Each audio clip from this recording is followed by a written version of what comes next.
মার্কেটে এই মুহূর্তে সবচেয়ে একটা জনপ্রিয় মাল্টিমিটার হচ্ছে ইউনিটি ব্র্যান্ডের এই মাল্টিমিটার। এটা দিয়ে আপনি কি পরিমাপ করতে পারবেন? তো এখন দেখুন এটা অফ পজিশনে আছে। আপনি যদি একটু বাম দিকে নিয়ে আসেন, এটা হচ্ছে 20 মেগা ওহমের রেজিস্ট্যান্স পরিমাপ করা যাবে। অর্থাৎ এই রেঞ্জ থেকে আপনি রেজিস্ট্যান্স বা বাধা পরিমাপ করতে পারবেন।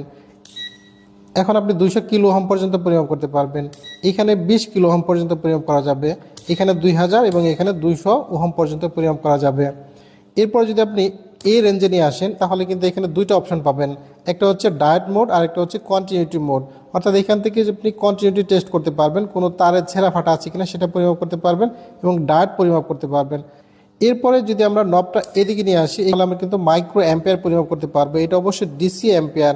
আর এইখানে যদি আপনি পরিমাপ করেন তাহলে 200 মিলি অ্যাম্পিয়ার পরিমাপ করা যাবে এবং এইখানে 10 অ্যাম্পিয়ার ডিসি পরিমাপ করা যাবে। এরপরে রেঞ্জটা হচ্ছে ব্যাটারি হেলথ পরীক্ষা করা। আপনি 12 ভোল্টের ব্যাটারি ভালো না খারাপ এখান থেকে পরীক্ষা করতে পারবেন। এখান থেকে আপনি 9 ভোল্টের পরীক্ষা করতে পারবেন।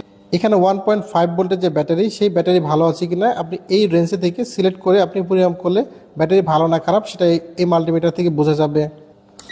এরপর দেখতে পাচ্ছেন এসি ভোল্টেজ পরিমাপ করা যায়। এখানে 200 ভোল্ট এবং 600 ভোল্টের একটা রেঞ্জ দেওয়া আছে। আপনি যদি 200 ভোল্টের নিচে পরিমাপ করেন তাহলে 200তে রাখতে হবে। যদি 200 ভোল্টের উপরে পরিমাপ করতে চান তাহলে আপনাকে যে 600 রেঞ্জে এখানে রাখতে হবে। এরপর উপরে দেখতে পাচ্ছেন এগুলো হচ্ছে ডিসি ভোল্টেজ। এটা আপনি ডিসি 600 ভোল্টেজ পরিমাপ করতে পারবেন। এই রেঞ্জে ডিসি 20 ভোল্ট পরিমাপ করা যাবে। আর এই পজিশনে যদি থাকে তাহলে 200 মিলি ভোল্ট পর্যন্ত আপনি পরিমাপ করতে পারবেন।